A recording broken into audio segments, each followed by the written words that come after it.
Ignition sequence start. 6, 5, 4, 3, 2, 1, 0. Liftoff. We have a liftoff.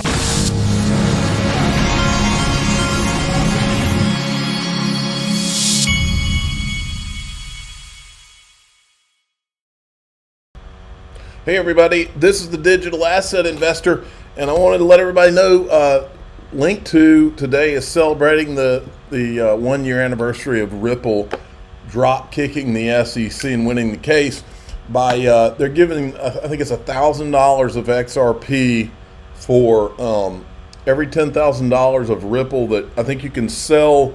Any shares of Ripple you have, you can sell them into other private equity on the platform, trade them, I guess.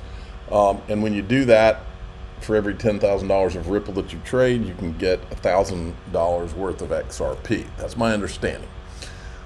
And they are my sponsor. It's linqto.com. Check this out. Gold is surging. $2,430 in USD terms.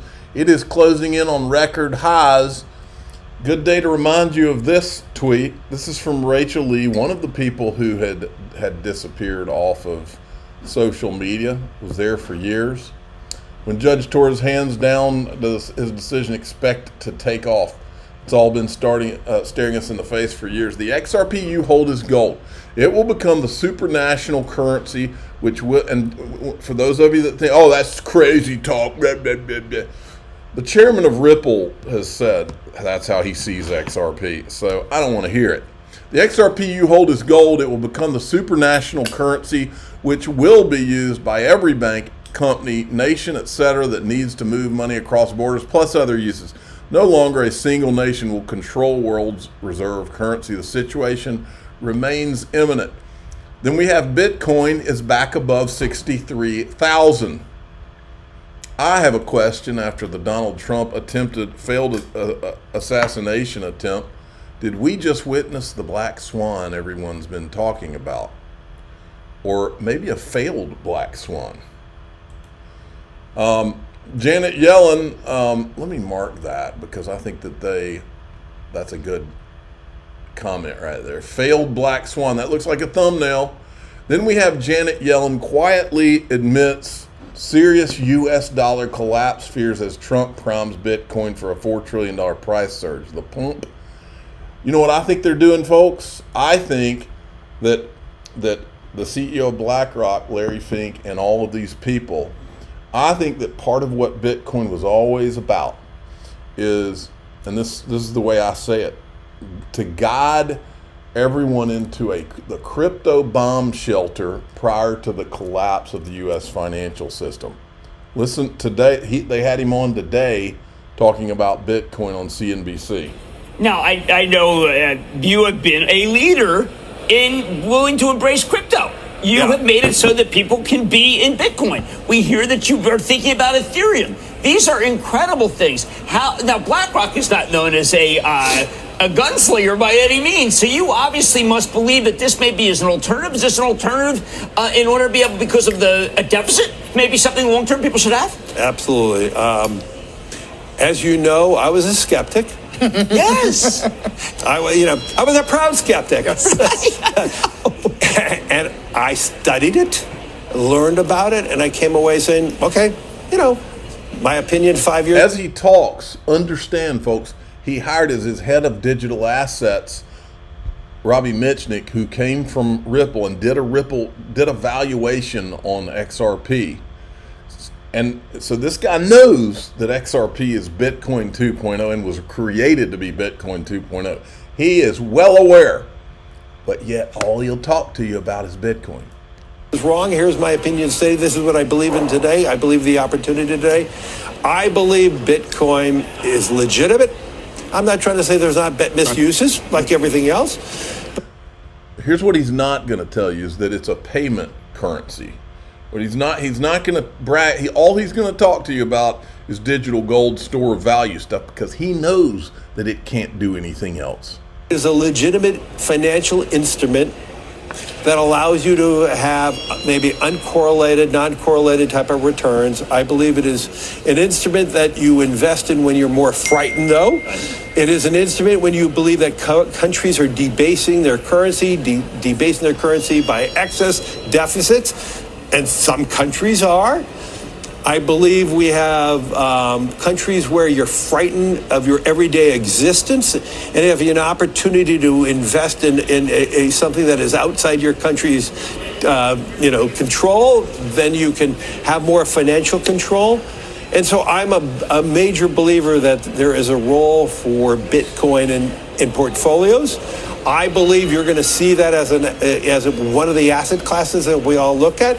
I look at it as digital gold, as I said before, and I do believe there's a real need for everyone to look at it as one alternative to, I would say, the optimism that I have in the world. If you want to hedge hope, Bitcoin is not an instrument for hope unless you're hopeful you're going to make a lot of money on it.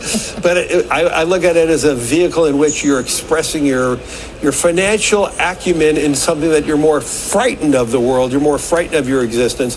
And I believe there's a great industrial use for it. And I think a lot of people are missing that. I couldn't agree more. I changed my mind about it when you did. You admitted my thinking. It was like, you don't believe in it, so I can't believe it. I want to thank Larry Fink for the message of optimism. Thanks. What Jim Cramer means is that he changed his mind when he was told to change his mind. For a great quarter. Larry Fink is the co-founder, chairman, and CEO of BlackRock. I think the most important investment company in the world. Okay, now let's remind you of what ex-CIA Jim Rickards told us. We covered this 3-4 years ago. To happen. The stage is set. They have the levers in place. The lights are positioned. Now someone just needs to flick a switch and they'll impose ICE 9 rapidly. And again, all of this will be legal because they've rigged the system in their favor.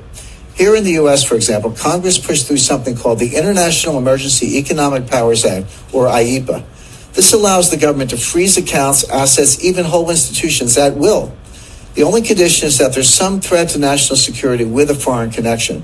Of course, with a global market, every financial crisis has a foreign connection. Any systemic crisis fits the bill.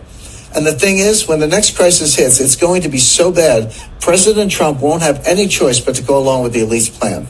Wow, that is...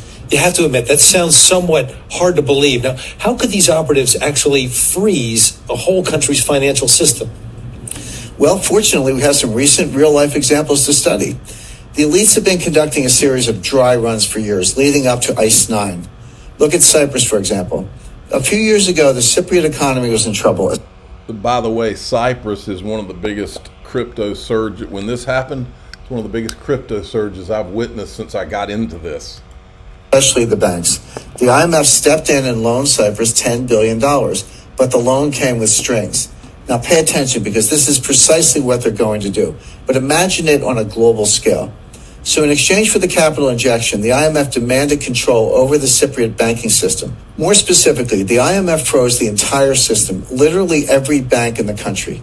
And they did that to ensure the IMF's demands were met, including strict capital controls. So how did all of this impact regular citizens? Their local ATMs went dark. Even the bank branches closed, permanently in some cases. Citizens could not withdraw cash. They couldn't even transfer funds from one account to the other. What came next? Wealth extraction on a grand scale. The IMF basically stole 6 to 10% of all the cash in the Cypriot bank accounts. How did the elites justify? It's called a bail-in now. They called it It was the trial run. The price regular citizens had to pay for their government's missteps. Keep in mind, these asset confiscations were done at the balance sheet level with the institutions themselves. They never had to confiscate individual accounts. They froze every account by controlling a handful of the country's biggest banks. When the next crisis hits, we're going to see this here in the U.S. and around the world. And it'll be a highly coordinated global attack on the entire system simultaneously. And in that same video, he specifically mentioned BlackRock in the example. Check this out. Here are the currency pairs for XRP with the CME group. You can see all the different currencies that it'll be paired up with on their index. There you go. Check this out. An address with a balance of 35 million USDT has just been frozen. Okay, I'm going to skip that. It's kind of boring. I do want to mention this before we go into DAI XRP. We're going to cover a bunch of the drama that's unfolding. There's so much that's crazy that's going on that I have to I'm trying to finish digesting it myself and finish showing you. And look, at this point, politics and crypto are pretty much intertwined, and so it's impossible not to cover one without the other. But the FBI claims they can't get into the shooter's phone. If you remember, just a week ago, there was news that AT&T had been hacked. Over 110 million customers' call and text interactions had been exposed. So I was wondering if maybe the shooter was with AT&T. Maybe the FBI can check there. I'm the digital asset investor. I'm not an investment advisor. This is for entertainment purposes only. Please subscribe, hit the like button, tell your friends and family. I'm going to show you some more crazy, bizarre stuff that I keep seeing out there. Here we go.